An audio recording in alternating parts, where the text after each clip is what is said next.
नमस्कार,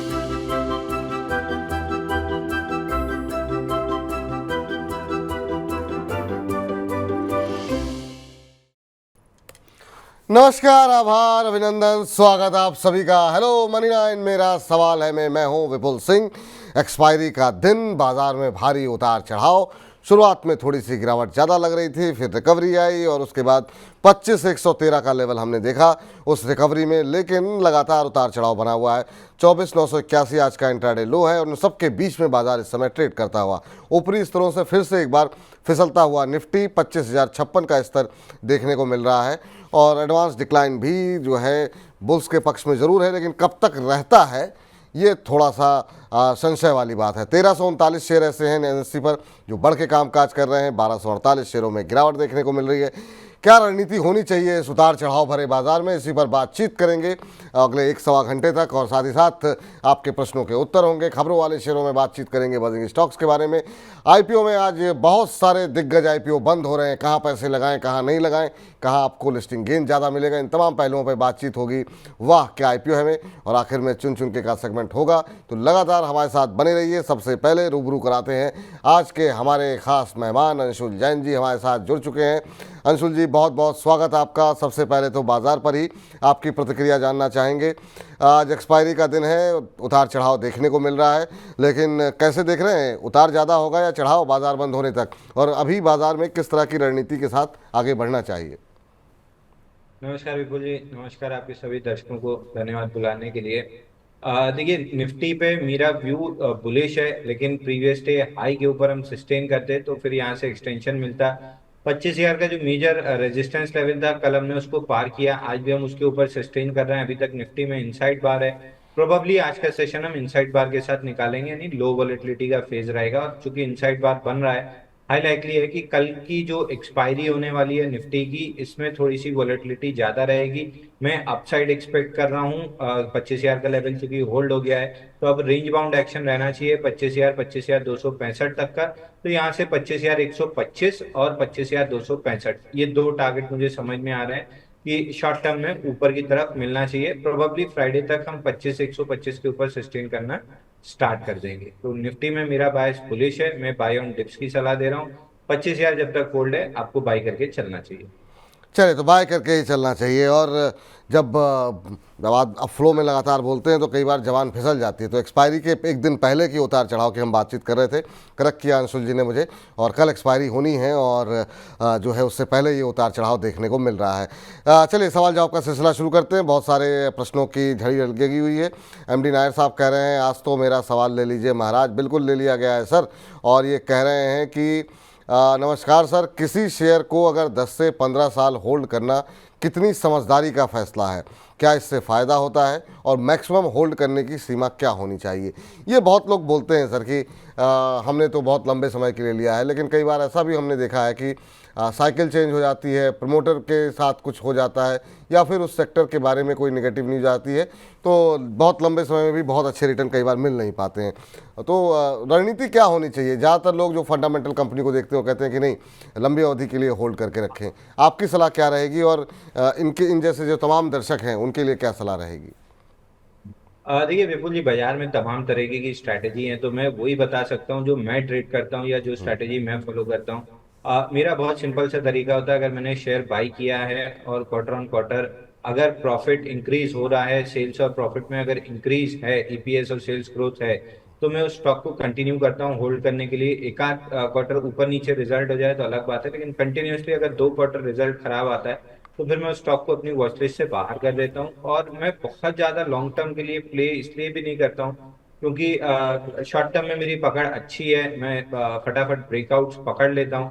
तो मैं generally short term breakouts play करना पसंद करता हूँ। लेकिन अगर आप लॉन्ग टर्म इन्वेस्टर हैं तो स्टॉक्स या तो आप निफ्टी 50 के या निफ्टी 500 के अच्छे स्टॉक्स होल्ड करके रखिए, और जब तक उनका रिजल्ट अच्छा आ रहा है तब तक होल्ड करके चलिए। अगर 2 क्वार्टर कंटिन्यूसली रिजल्ट खराब आता है तो बेटर है कि आप एग्जिट कर लीजिए या फिर किसी फंडामेंटल एनालिस्ट से एक बार सलाह ले लीजिए।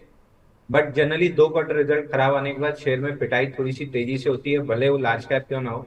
तो एक बार एग्जिट कर लेना ज्यादा अकलमंदी होती है। तो क्लोजली अगर आप लॉन्ग टर्म इन्वेस्टर हैं तो क्लोजली ईपीएस और सेल्स ग्रोथ को वॉच कीजिए। अगर वो कंटिन्यूअसली आ रही है तो फिर उस स्टॉक को होल्ड करते रहना चाहिए। एक छोटा सा एग्जांपल दे देता हूँ, बजाज फाइनेंस का चार्ट्स पे कई बार कई टेक्निकल एनालिस्ट ने कहा कि ये ओवरबॉट है, अब यहाँ से नीचे आना चाहिए, बहुत ज्यादा बढ़ चुका है, लेकिन ईपीएस और सेल्स ग्रोथ उसमें कंटिन्यूअसली बनी रही और स्टॉक मल्टी बैगर साबित हुआ। तो फंडामेंटल और टेक्निकल दोनों थोड़ा सा कंबाइन करेंगे तो पैसा बनाना आपके लिए ज्यादा आसान होगा, लेकिन लॉन्ग टर्म अगर इन्वेस्ट भी करते हैं तो थोड़ा सा ईपीएस और सेल्स पे ध्यान रखिए। बिल्कुल। चलिए आगे बढ़ते हैं और अगली कंपनी पर रुख करते हैं और अगले दर्शक का रुख करते हैं। अगला प्रश्न हमें भेजा गया है वरुण जी की तरफ से। सर कह रहे हैं ये कि sir I am big fan of Anshul sir and money nine program, please take my question. जी हाँ, आपका सवाल स्वीकार कर लिया गया है।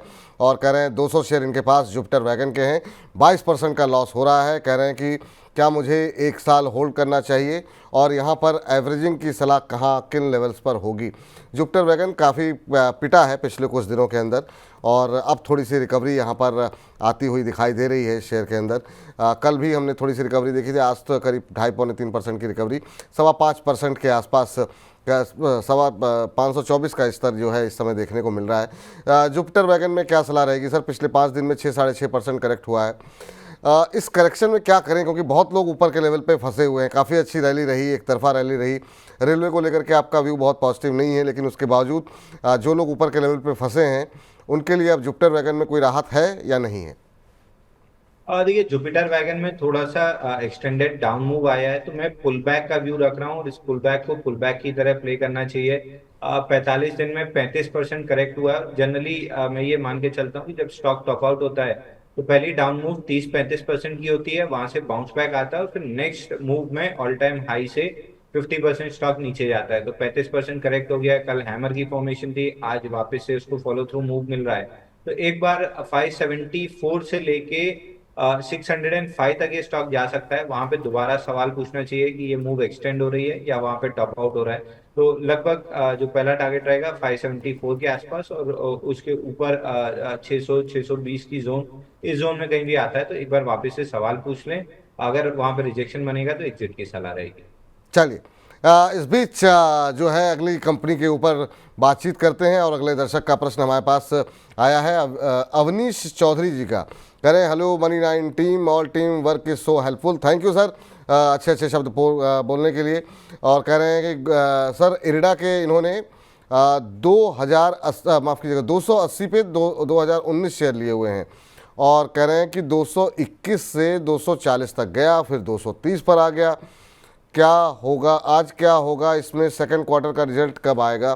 तो थोड़े से दुविधा में है। एरिडा में बहुत सारे सवाल डेली ही आ रहे हैं हमारे पास और हर रोज़ हम इस पर चर्चा भी कर रहे हैं। 231 के आसपास चल रहा है, आज 0.25% के आसपास की गिरावट है।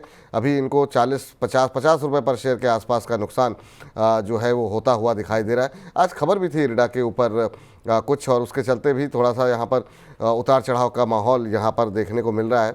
एरिडा के ऊपर अगर एक सेकंड जरा नज़र डालते हैं कि क्या कुछ खबरें निकल करके आई थी, तो खबर ये है कि IFSCA ने गिफ्ट सिटी के लिए सब्सिडरी को इनकी मान्यता दे दी है, जो इनकी सब्सिडरी है। और नई सब्सिडरी के ज़रिए अब विदेशी निवेशकों से अब कंपनी के लिए फंडिंग जो है वो आसान होती हुई दिखाई देगी। कल अच्छा मोमेंटम एरिडा के अंदर देखने को मिल रहा था, आज सुस्ती है सर।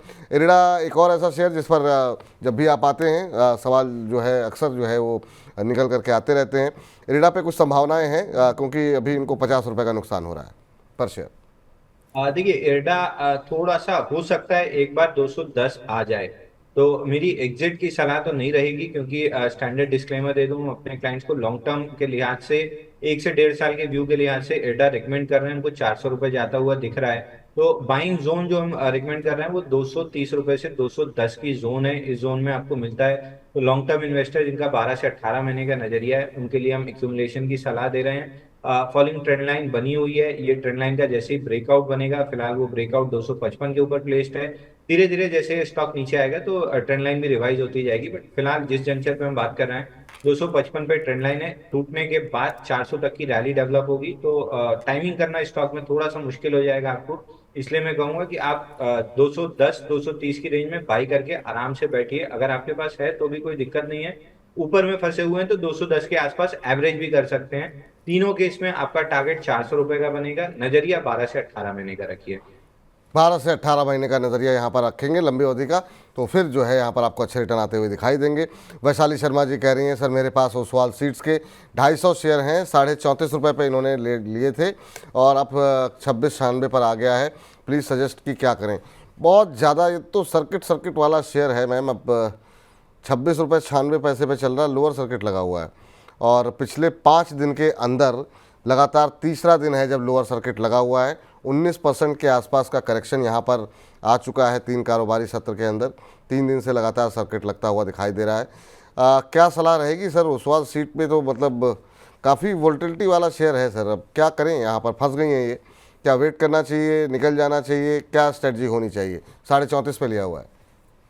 देखिए विपुल जी, अगर मनी नाइन के शो जनरली रिकॉर्ड होते हैं, मैं इनको कहूंगा कि आप पिछले बुधवार का और उसके पहले गुरुवार का जी ये 2 हफ्ते की वीडियोस उठा के देखेंगे तो ओसवाल सीट्स हमने काफी समय डिस्कस किया था कि डाउन ट्रेंडिंग स्टॉक है, एक पुल बैक आया है, इससे एग्जिट करना चाहिए। मेजर सपोर्ट 29 का है जो होल्ड नहीं होगा, बहुत कम चांसेस थे, तब भी हमने डिस्कस किया था कि 90% ये सपोर्ट जोन होल्ड नहीं होगा और स्टॉक वर्टिकली वापस अपना स्विंग लो 23 ना सिर्फ रीटेस्ट करेगा बल्कि उसको स्लाइस थ्रू भी कर सकता है। तो अब तो लोअर सर्किट में निकलना थोड़ा मुश्किल है, अगर 2 से 3 दिन कहीं बाउंस बैक आता है तो अब भी एग्जिट कर लीजिए, अगर आप पिछले 2 शोज देख के एग्जिट नहीं किए हैं।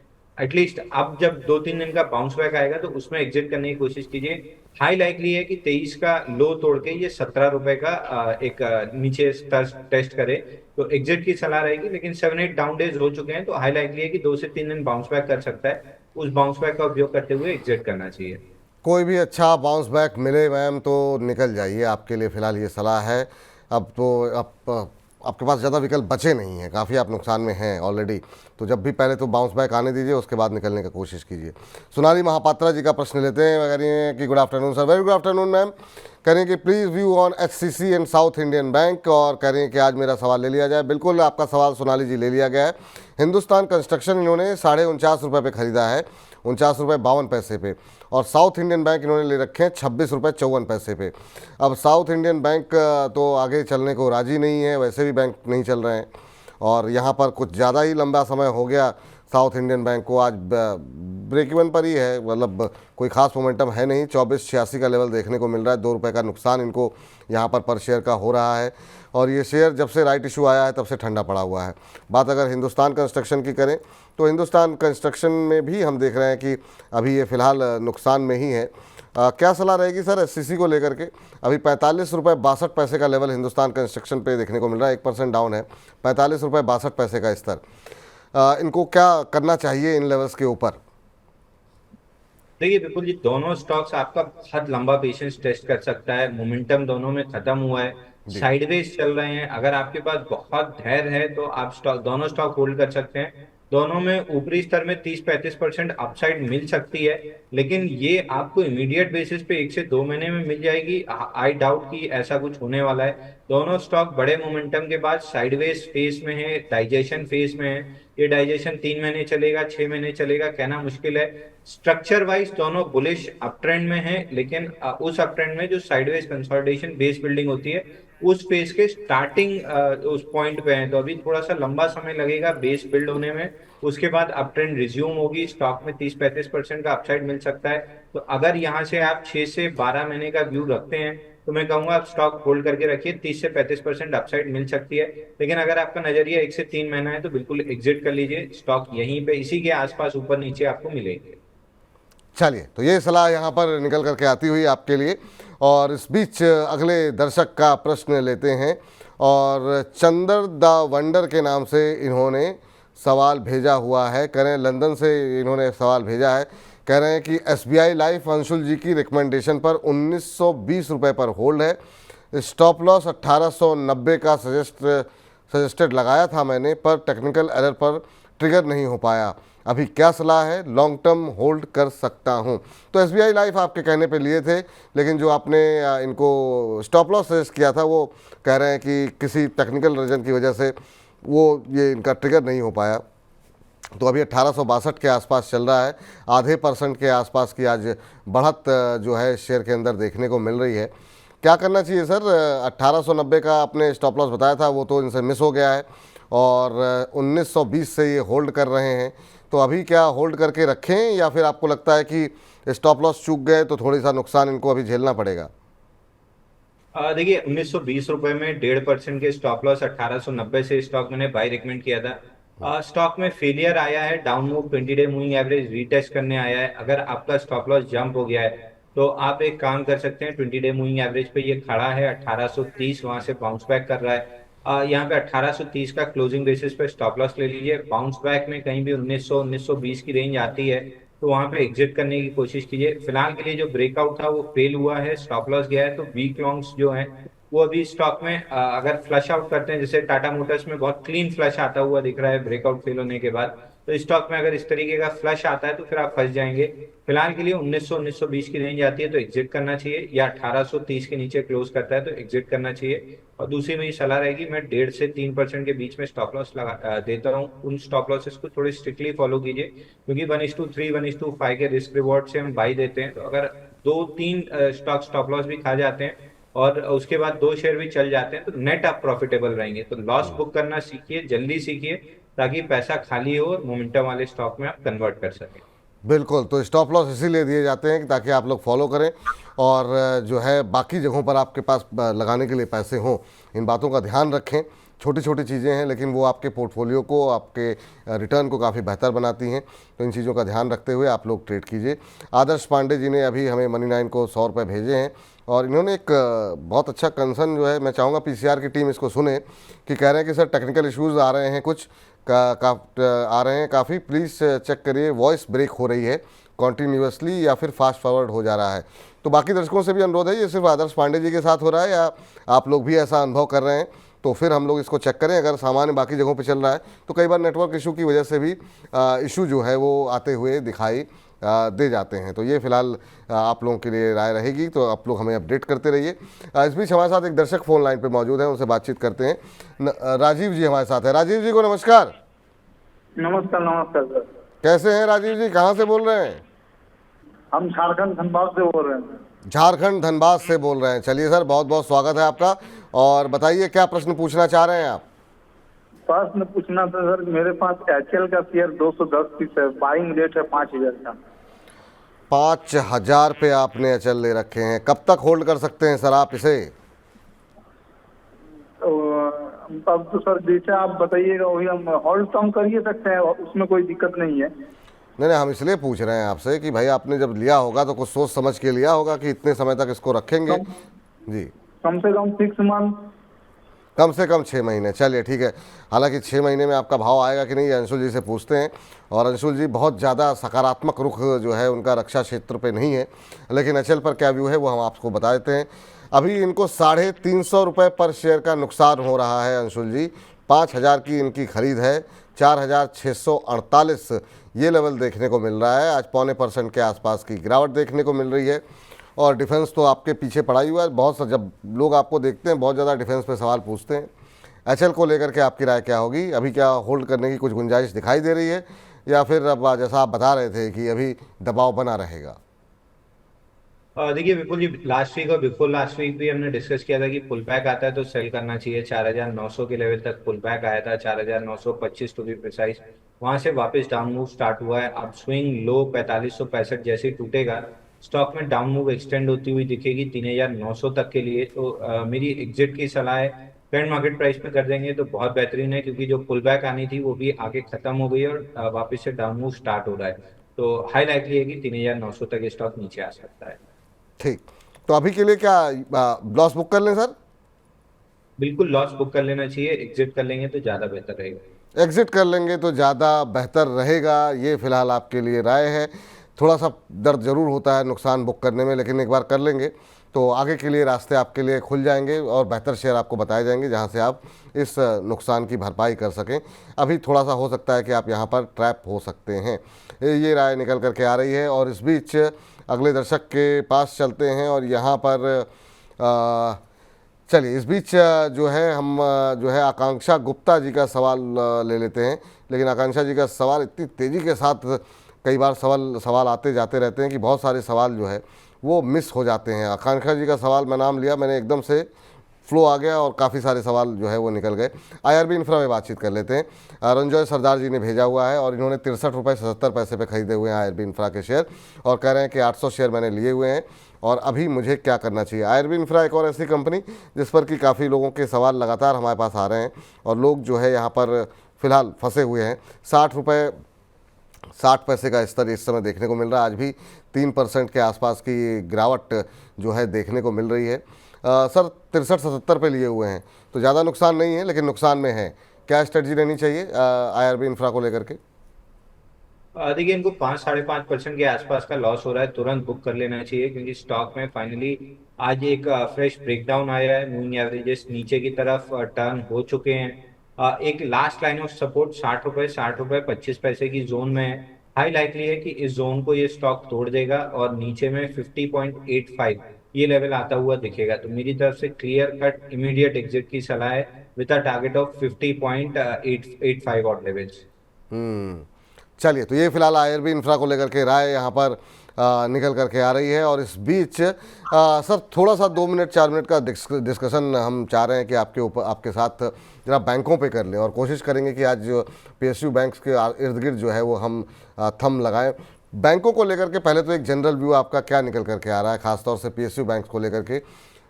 चल नहीं रहे हैं और लंबे समय से थका रहे हैं, बहुत पोजीशन लोगों की है, कोई कैनरा बैंक में फंसा हुआ है, कोई एसबीआई पे सवाल पूछ रहा है। पहले तो बैंकों पे राय बताइए, उसके बाद से जरा मिड कैप और लार्ज कैप के कुछ एक दो शेयर पे चर्चा करना चाहेंगे आपसे। देखिए, बैंकिंग में स्पेशली अगर पीएसयू बैंकिंग में देखें तो मेरा नजरिया बहुत डाउन साइड का है। मैं वीकनेस बहुत ज्यादा एक्सपेक्ट कर रहा हूँ। एसबीआई में आई गेस आपके शो पे नहीं, वेडनेसडे जब आपके शो पे डिस्कस हुआ था तब ये स्टॉक बेरिश फ्लैग बना रहा था। उस समय भी मैंने कहा था 810 रुपए तोड़ता है तो स्टॉक में 732 रुपए तक की डाउन साइड ओपन अप होगी। 780 के आसपास आके 3 दिन से खड़ा हुआ है, ब्रेकडाउन हो चुका है। यहाँ से फॉलो थ्रू मूव लेते हुए 730 रुपए तक नीचे आ सकता है। बाकी जो छोटे काउंटर्स हैं वहां तो ऑलरेडी काफी हद तक पिटाई होती हुई दिख रही है। तो पीएसयू बैंकिंग में मेरा व्यू नेगेटिव है। बैंकिंग सेक्टर पे मेरा व्यू पॉजिटिव है जिसमें प्राइवेट सेक्टर बैंक्स मुझे काफी अच्छे लग रहे हैं, लेकिन पब्लिक सेक्टर बैंक्स पे मेरा व्यू नेगेटिव है। मुझे काफी हद तक यहाँ से डाउनसाइड दिख रही है 732 730 तक एसबीआई में, और जो स्मॉल कैप काउंटर्स हैं, मिड कैप काउंटर्स हैं, वहां पे लगभग 20-22% डाउनसाइड दिख रही है। तो अगर आपके पास है तो आप एग्जिट करने की कोशिश कीजिए किसी भी तरह की रैली मिलती है तो। सर अब व्यूअर्स थोड़े से कंफ्यूज जाते हैं जब कोई बड़े फंडामेंटल एनालिस्ट से हम बातचीत करते हैं, वो कहते हैं कि बिना अगर भारत की ग्रोथ होनी है तो बिना बैंकों के नहीं हो सकती है। पीएसयू के नंबरों की बात करते हैं और कहते हैं कि नंबर जो है अभी लास्ट क्वार्टर के रहे हैं वो काफ़ी अच्छे रहे हैं। दूसरी तरफ से एक तरफ हम कंसर्न देखते हैं कि वो डिपॉजिट ग्रोथ को लेकर के देखने को मिल रही है। पीएसयू के जो मिड कैप और लार्ज कैप शेयर हैं वो अच्छी खासी करेक्शन वहाँ पर आ चुकी है। अब उस करेक्शन के बाद अभी हम लोग संडे को बात कर रहे थे, हमारे साथ एक एक्सपर्ट थे और उनका कहना ये था कि अब वैल्यूएशन बाकी पीएसयूज़ के मुकाबले बैंकों की आकर्षक लग रही है। तो व्यूअर्स काफ़ी कंफ्यूज हो जाते हैं कि ऐसे में क्या करना चाहिए पीएसयू बैंकों के लिए। क्यों आपको लग रहा है कि अभी ज़्यादा दबाव देखने को मिल सकता है? और ख़ास तौर से जो लोग Canara bank, south Indian bank हालांकि 100% पीएसयू नहीं है, लेकिन इसके अलावा जे&के बैंक है, बैंक ऑफ महाराष्ट्र है, मिड कैप में ज़्यादा पेन रहा। आप क्यों, इसके पीछे क्या कारण देख रहे हैं वो जरा हमारे दर्शकों को समझाइए, क्योंकि काफ़ी लोगों की पोजीशन यहाँ पर बैंकों में बनी हुई है। देखिए, प्राइजेस कई बार अपने फंडामेंटल से बहुत आगे निकल जाते हैं। जैसे वारी रिन्यूएबल का मैं पढ़ रहा था, बहुत अच्छी कंपनी है। चाइना को इकलौते फ्रंट पे जो कंपनी है इंडिया की तरफ से जो सोलर पैनल पे फाइट दे रही है या उस प्राइजेस पे दे रही है, जबकि चाइना के प्राइजेस सबसे कम होते हैं, वहां फाइट दे रही है। उसके बाद भी स्टॉक प्राइस नीचे आ रहा है क्योंकि जो 3 साल 4 साल 5 साल आगे तक की जो सेल्स है वो डिस्काउंट कर चुका है मार्केट। अगर ये सेल्स पूरी कंप्लीट कर लेते हैं तो भी आगे एक्सपेक्टेशन कुछ नहीं है।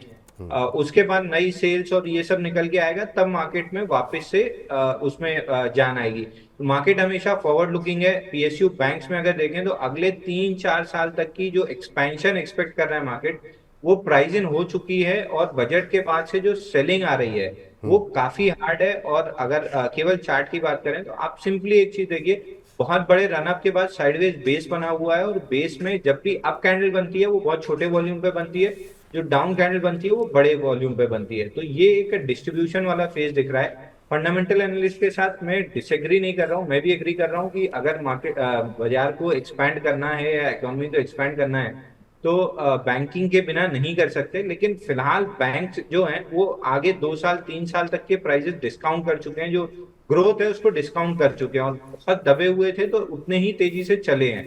तो आप जो है पहले एक करेक्शन आएगा, उसके बाद साइडवेज बड़ा बेस बनेगा, उसके बाद ये स्टॉक चलते हुए दिखेंगे। तो आप मुझसे ये कह रहे हैं कि 1 से 2 साल का मेरा नजरिया है, मुझे लेना है, तो मैं कहूंगा आपको यहाँ से 20% की डाउनसाइड आराम से मिल जाएगी।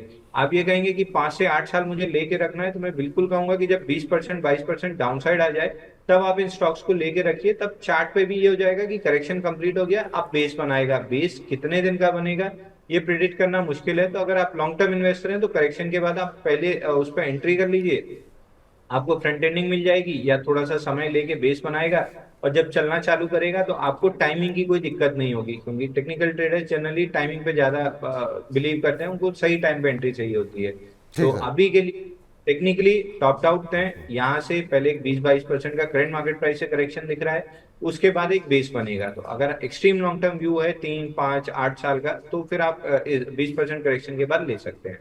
अब मैं चाहूँगा कि फटाफट सर जो है बिल्कुल रैपिड फायर अंदाज में तीन दिग्गज और तीन पेस जो है मिड कैप बैंकों पे बातचीत कर लेते हैं। दिग्गज में एसबीआई, पीएनबी और बैंक ऑफ बड़ौदा, इनके लिए कौन से लेवल्स आपको दिखाई दे रहे हैं स्टॉप लॉस टारगेट के लिहाज से, जो लोग निवेशित हैं उनके लिए अवॉइड करना है, बेचना है, ये तो आपने बता दिया, लेकिन बहुत लोग लेवल्स को काफ़ी देखते हैं हमारे दर्शक, तो ये पहले तो इन तीन शेयरों पर थोड़ी सी बात कर लेते हैं, उसके बाद से मिड कैप पर। देखिए एसबीआई में एक बेरिश फ्लैग का ब्रेकडाउन है 810 रुपए में, जिसका टारगेट 732 रुपए है। तो फिलहाल अगर आपके पास है तो आप या तो स्टॉप लॉस ले लीजिए 770 का, 770 टूटते से फ्रेश ब्रेकडाउन होगा और 731 की तरफ ये स्टॉक जाएगा। तो 731 रुपए एसबीआई आता हुआ दिख रहा है। पीएनबी में बहुत शार्प मूव था, 427% का रनअप था 455 दिन में, और वहां से अब साइडवेज किया है स्टॉक। मेजर जो सपोर्ट था इसका 112 का, उसके नीचे आया है। तो यहाँ से एक डाउन साइड जो आ सकती है वो 93 रुपीज तक की इनिशियली, और उसके नीचे निकलता है तो 83 तक आएगा। 83 के आसपास आके ये मेजर सपोर्ट पे आ जाएगा, वहां से बेस बिल्डिंग स्टार्ट हो जाएगी। तो मैं समवेयर अराउंड 85 इसके आसपास के लेवल देख रहा हूँ, उससे नीचे मुझे लग नहीं रहा है स्टॉक जाएगा। बैंक ऑफ बड़ौदा अपने मेजर सपोर्ट के आसपास है 230। अगर ये लेवल टूटता है, जो कि एक्सपेक्टेशन है कि टूटेगा, तो 205 रुपए तक डाउनसाइड आ सकता है। 205 रुपए के बाद डाउनसाइड खत्म हो जाएगी, लेकिन बेस बिल्डिंग में चला जाएगा स्टॉक, तो आपको पेशेंस रखना होगा। ठीक, अब तीन मिड कैप की बात कर लेते हैं। Bank of Maharashtra, UCO bank और पंजाब एंड सिंध बैंक, इन तीन चीज़ों पे ज़रा हम जानना चाहेंगे, क्योंकि आज सवाल भी इस पर काफ़ी आए हुए हैं। हालांकि शेयरों की लिस्ट तो काफ़ी लंबी है, आईओबी है, यूनियन बैंक ऑफ इंडिया, लेकिन इन तीन पे लेवल्स क्या दिखाई दे रहे हैं? Bank of Maharashtra, Punjab and Sind bank और यूको बैंक, इनमें जो है क्या लेवल्स अभी हाल फिलहाल के लिए आने वाले दिनों के लिए महत्वपूर्ण रहने वाले हैं? और देखिए अगर 1 से 3 महीने के प्रोस्पेक्टिव से बात करें तो बैंक ऑफ महाराष्ट्र में हाई लाइकली है कि 47 से 50 ये एक सपोर्ट जोन है, जहां से ब्रेकआउट बना था, इस जोन को रीटेस्ट करने नीचे आ जाएगा। इस स्टॉक में भी 3 दिन की डाउन मूव के बाद कल इनसाइड बार थी। मैं पुल बैक एक्सपेक्ट कर रहा था लेकिन आया नहीं। यहाँ से अगर 59 के लेवल के नीचे निकलता है तो फिर 50 से 47 तक का टारगेट ओपन अप हो जाएगा। यूको बैंक में भी फेलियर बन रहा है, हालांकि ये सपोर्ट जोन के आसपास है। 46.8 टूटने के बाद स्टॉक में बड़ी डाउनसाइड ओपन अप होगी, समवेयर अराउंड 34 तक के टारगेट मिलेंगे। तीसरा पंजाब एंड सिंध बैंक है, इसमें जी। वीकली चार्ट डबल टॉप बना है। डबल टॉप का जो नेकलाइन है वो 52 पे है, तो 52 तक ये स्टॉक आ रहा है। 52 अगर बच जाता है, जिसकी उम्मीद थोड़ी सी कम है, तो वापस से अपमूव दिखाएगा, लेकिन 52 स्लाइस हो जाता है तो फिर 38 तक का डाउन मूव बनेगा। तो ये लेवल रहेंगे तीनों पे। चलिए, तो ये तीनों पे लेवल रहेंगे। इस बीच प्रवीण जी हमारे एक दर्शकों को कह रहे हैं कि सर आप बैंकों पे डिस्कशन कर रहे हैं, प्लीज़ चार्ट भी दिखा दिया कीजिए। तो पीसीआर की टीम आप लोगों से निवेदन है कि अगर संभव हो तो चार्ट जो है वो शेयर भाव जो है वो दिखा दिया कीजिए, क्योंकि बहुत सारे दर्शक जो है वो समझ नहीं पाते हैं, कई बार तेज़ी के साथ सुनने में उनसे मिस हो जाती है चीज़ें। तो ये हमारे प्रवीण जी और भी एक दो दर्शकों की टिप्पणी आई है कि प्लीज़ जो है शेयर का भाव स्क्रीन पर दिखा दिया कीजिए। तो इस बीच चलिए आगे बढ़ते हैं और चौधरी साहब का सवाल ले लेते हैं। ओएनजीसी में क्या करें ये जानना चाह रहे हैं। 330 के भाव पर लिया हुआ है 150 शेयर। हम देख रहे हैं कि जिस तरीके से जो है कच्चे तेल की कीमतों के अंदर जो है दबाव बना है, उससे जो है ओएनजीसी जैसी कंपनियों को दबाव देखने को मिल रहा है। अब इन्होंने 330 पे लिए हुए हैं सर, क्या सलाह रहेगी, और ख़ासतौर से जिस तरीके से क्रूड को लेकर के असमंजस की स्थिति बनी हुई है? देखिए, ओएनजीसी में 329 ऑड लेवल्स पे ब्रेकआउट आया था। मैंने भी वहां बाई दिया था।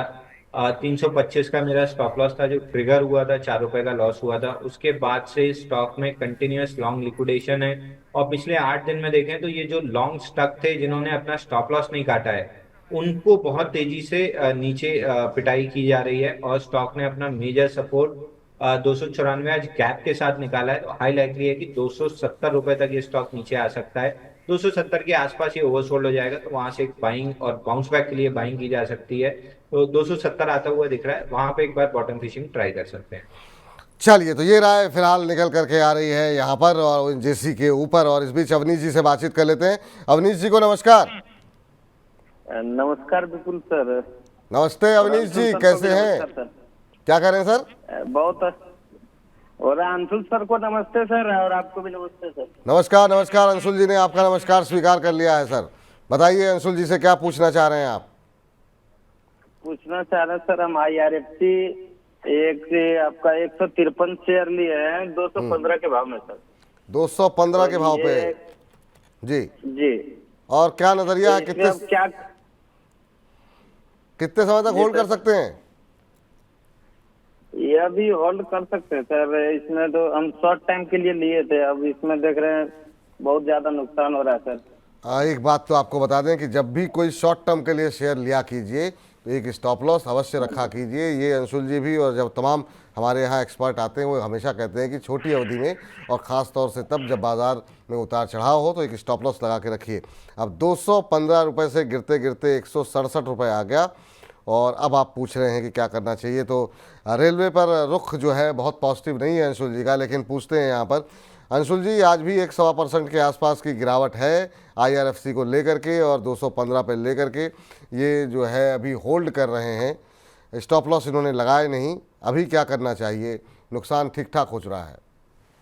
देखिए, 8 दिन की कंटिन्यूअस डाउन मूव के बाद कल इनसाइड बार बनी थी, थोड़ा सा पुल बैक लिया था। आज के सेशन में उसको निगेट कर रहा है। हाई लाइकली है कि एक बार पुल बैक दे सकता है 175 176 की जोन तक, वहां पे एग्जिट करना चाहिए। नीचे में 150 रुपए और 123 रुपए, ये दो टारगेट मुझे आते हुए दिख रहे हैं। 150 तो 80% चांसेस है कि आ जाएगा। 123 में 60-65% चांस है कि आ जाएगा। स्टॉक में बाइंग क्लाइमैक्स हुई है और पहले राउंड का ही करेक्शन अभी पूरा नहीं हुआ है। तो अगर 175 176 का लेवल मिल जाता है तो एग्जिट करना चाहिए। जी, चलिए, फिलहाल ये राय आपके लिए निकल करके आ रही है। और इस बीच प्रेम कुमार जी का सवाल ले लेते हैं। कह रहे हैं विपुल सर और अंशु सर को नमस्कार। विपुल सर, आज तो आप बिल्कुल दूल्हा लग रहे हैं। अरे प्रेम जी, कैसी कैसी आप लोग जो है ऐसी ऐसी टिप्पणियां जो है हमारे दर्शक जो है अद्भुत। प्रेम जी, ऐसे ही प्रेम बनाए रखिए। हिंदुस्तान जिंक के ऊपर इनका प्रश्न है।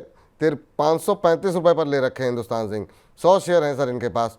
अब ये जानना चाह रहे हैं कि क्या करना चाहिए। हालांकि इनका सवाल सीजल इंडिया पर भी है, लेकिन ये IPO वाले सेगमेंट में सर डिस्कस कर लेंगे जब वाह क्या IPO है का सेगमेंट होगा। लेकिन हिंदुस्तान जिंक, ये इस पर जो है थोड़ी सी चर्चा कर लेते हैं फटाफट कि यहाँ पर क्या स्ट्रेटजी होनी चाहिए। अगर हम अभी देखें तो हिंदुस्तान जिंक पे जो भाव देखने को मिल रहा है वो देखने को मिल रहा है 477 478 का, करीब करीब 2% के आसपास की गिरावट हिंदुस्तान जिंक के शेयर में देखने को मिल रही है। सर, क्या सलाह रहेगी आपकी? 535 पे ले रखे हैं, नुकसान में है और काफ़ी तेज़ी से ये भी शेयर नीचे आया है। देखिए विपुल, ये 8 अगस्त वाले शो में भी हमने स्टॉक को डिस्कस किया था। तब मैंने कहा था एवरेजेस नीचे की तरफ कट कर रहे हैं और फाइनल लाइन ऑफ सपोर्ट 573 रुपए है, जिसके टूटने के बाद बड़ी डाउनसाइड ओपन अप होती हुई दिखेगी, जिसका पहला टारगेट 411 रहेगा। तो लगभग 568 से 467 का लो बना है, वहां से पुल बैक लिया है और साइडवेज मूव में है। स्टॉक में next break of down move जैसे ही स्टार्ट होगी नीचे 410 412 रुपए तक आता हुआ दिखेगा। कहीं भी किसी भी तरह की पुल बैक 510 515 की रेंज में मिलती है तो आपको एग्जिट करना चाहिए, या फिर नीचे 469 के नीचे ब्रेकडाउन मिलता है तो भी एग्जिट करना चाहिए। दोनों केस में टारगेट 410 412 की रेंज आता हुआ दिखेगा। चलिए, 410 412 के लेवल जो है यहाँ पर आते हुए दिखाई देंगे। तो ये राय यहाँ पर हिंदुस्तान जिंक पर निकल करके आ रही है। और इस बीच करीब करीब 1000 यानी कि 15 दर्शकों की कमी है 1000 पूरे होने में। और हमारे साथ खाली यूट्यूब के माध्यम से ये तमाम दर्शक जुड़ रहे हैं, इसके अलावा हमारे फेसबुक और हमारे ऐप पर भी बड़ी संख्या में लोग जुड़ रहे हैं। तो जल्दी से जल्दी ये आंकड़ा आप लोग पार कराइए और भी आंकड़े को बढ़ाइए, मनी9 के परिवार को और विस्तार कीजिए। या जो हमारा लिंक है उसको अपने व्हाट्सएप के स्टेटस पे लगाइए, अपने दोस्तों, परिवार के लोगों और ऑफिस के कलीग्स, जहाँ कहीं भी आप लोग के जो निजी लोग हैं उन तक ये कार्यक्रम पहुँचाइए, ताकि जो मिस इन्फॉर्मेशन है वो उससे जो है तमाम लोग जो है वो बच सकें। और अगला प्रश्न ले लेते हैं और प्रदीप जी का सवाल ले लेते हैं। कह रहे हैं कि 6 महीने से मनी9 देख रहे हैं, लेकिन विपुल सर ने मेरा सवाल कभी नहीं लिया। क्षमा चाहते हैं प्रदीप जी आपसे, और आपका सवाल अभी ले लेते हैं। कह रहे हैं कि BEL के ऊपर सवाल है इनका और राइट्स के ऊपर सवाल है। BEL इन्होंने 198 पे ले रखा है और राइट्स इन्होंने 632 के भाव पर ले रखे हैं। 5 महीने का नज़रिया है, ये जानना चाह रहे हैं।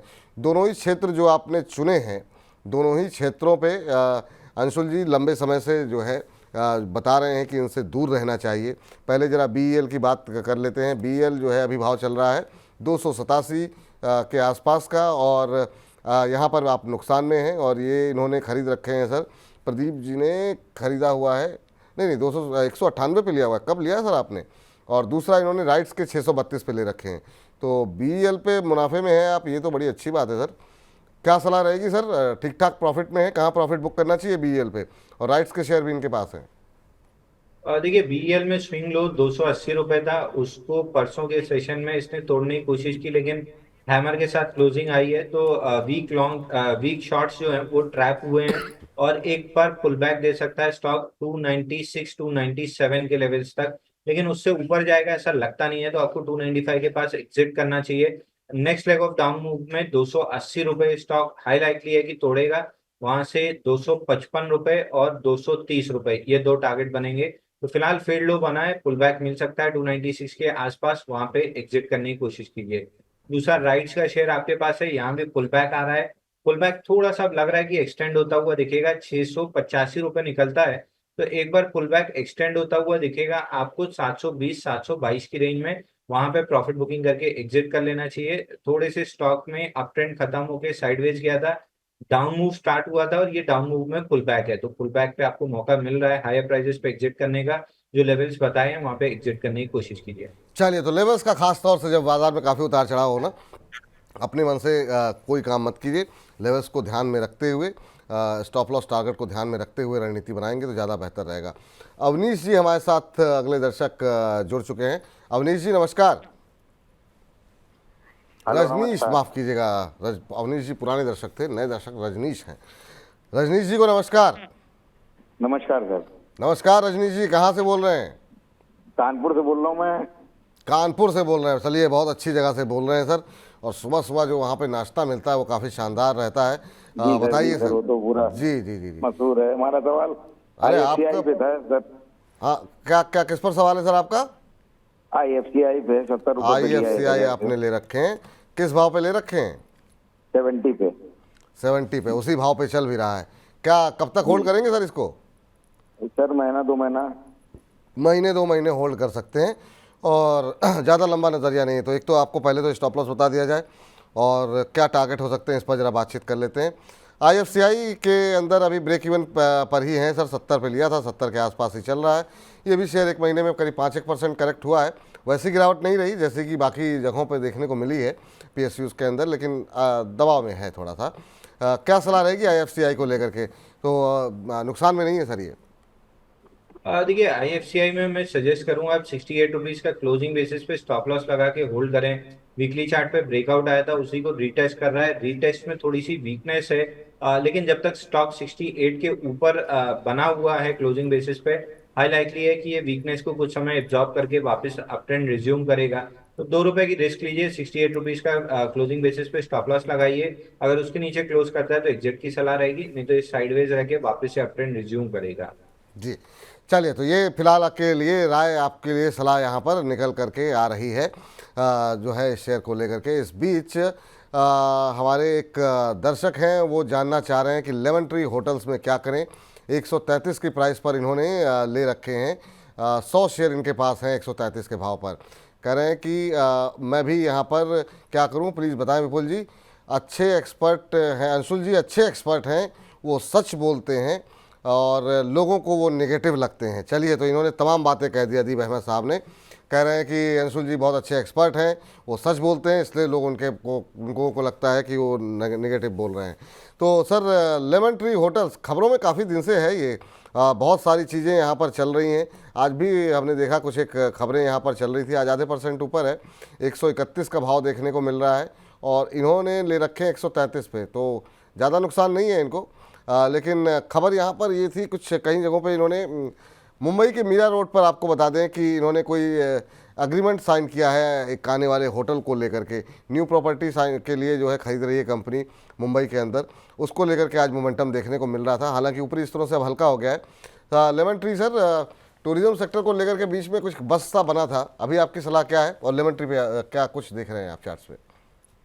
देखिए, स्टॉक में मोमेंटम नहीं है, बड़ा डाउन मूव आया था एकदम से 151 रुपए से 114 रुपए तक, उसी का पुल बैक है। हालांकि पुल बैक फ्लैगिश एक्शन का है, तो एक बार 145 तक स्टॉक जा सकता है। आप स्टॉप लॉस ले लीजिए 127 रुपए का, इसके नीचे डाउन ट्रेंड रिज्यूम हो जाएगा। 127 के नीचे क्लोज करता है तो आपको एग्जिट करना चाहिए, या फिर ऊपर में 144 145 की जोन आती है तो वहां भी एग्जिट करना चाहिए। मोमेंटम खत्म हो चुका है स्टॉक में, साइडवेज फेज में है, नीचे से ऊपर आ रहा है तो एग्जिट कीजिए और स्टॉक को अपनी वॉच लिस्ट से हटा दीजिए। नेक्स्ट टाइम जब बेस बना के मोमेंटम आएगा तो अपने आप सारे एनालिस्ट के उस पर रडार पे आ जाएगा, तो कहीं ना कहीं से आपको बाई की रिकमेंडेशन मिल ही जाएगी। फिलहाल के लिए मोमेंटम खत्म हुआ है, रैलीज पे एग्जिट कर लेना चाहिए। रैली पे एग्जिट कर लेना चाहिए, ये फिलहाल सलाह निकल करके आ रही है। और इस बीच हमारे दर्शक हैं हाफिज़ मोहम्मद माज अनवर साहब का जो है टिप्पणी आई हुई है, कह रहे हैं हेलो विपुल सर, आप सच में बहुत स्मार्ट लग रहे हैं। धन्यवाद सर, बहुत बहुत शुक्रिया आप लोगों का। कह रहे हैं कि गॉड ब्लेस यू सर। सोना BLW के ऊपर इनका सवाल है, 745 पे इन्होंने बाय किए हुए हैं, लॉस में हैं। कह रहे हैं क्या करना चाहिए बता दें प्लीज़। बताते हैं आपको, थोड़ा सा वेट कर लीजिए क्योंकि वक्त हो गया है हमारे खास सेगमेंट सौदा मुनाफिका का। लेकिन आप लोगों के सवाल जवाब जारी रहेंगे, जो है हम तुरंत लौट रहे हैं। सौदा मुनाफिका देखिए आप।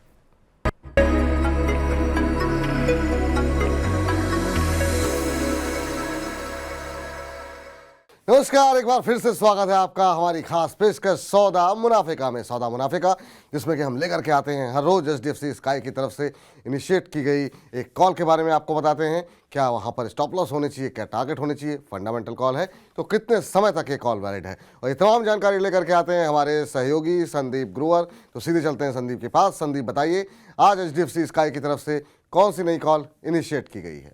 बहुत बहुत शुक्रिया आपका। आज के लिए जो HDFC स्काई की ओर से स्टॉक रेकमेंड किया गया है वो है पूना वाला फिनकॉप का। खरीदने की जो रेंज है वो है 373 रुपये से 388 रुपये 95 पैसे, यानी कि आपको डिप्स पर थोड़ी सी गिरावट आ जाए, नीचे में स्टॉक मिले तो इस रेंज में आपको खरीदारी करके चलना है। पहला टारगेट है 424 रुपये का और उसके बाद 455 तक के जो लेवल्स हैं वो भी स्टॉक में आते हुए नजर आ सकते हैं। 14.25% के आसपास के जो रिटर्न्स हैं वो आपको इस स्टॉक में मिलते हुए नजर आ सकते हैं। आपको करीब करीब 3 महीने के आसपास का समय देना है, क्योंकि जो वैलिडिटी बताएगी इस कॉल की वो 5 दिसंबर 2024 तक की है, यानी कि हम सितंबर में हैं और अक्टूबर, नवंबर, दिसंबर तक 3 महीने के आसपास अगर आप इसे होल्ड करते हैं तो 14.25% के आसपास के रिटर्न आपको मिल जाएंगे। ये एक टेक्निकल कॉल है, इसलिए आपको स्टॉप लॉस भी दिया गया है।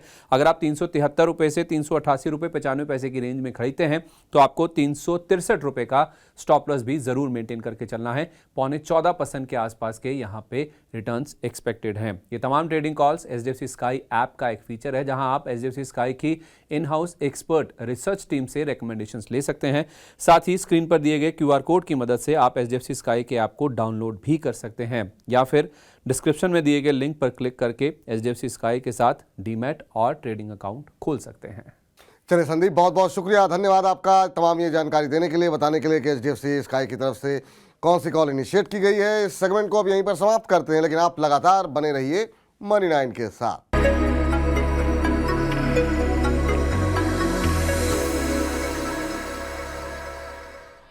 चलिए, ये थी हमारी खास पेशकश सौदा मुनाफिका, और सब सीधे चलते हैं हाफिज़ मोहम्मद साहब का सवाल ले लेते हैं। कह रहे हैं कि सोना BLW के शेयर इन्होंने ले रखे हैं, 745 के भाव पर लिए हुए हैं। कह रहे हैं क्या करूं, लॉस में हूं। आज 731 का लेवल देखने को मिल रहा है और यहां पर अगर हम देखें तो अभी जो है करीब करीब 2.5-3% की तेज़ी देखने को मिल रही है। 13-14 रुपये के नुकसान पे हैं सर। क्या सलाह रहेगी आपकी, इस अभी क्या करना चाहिए इनको?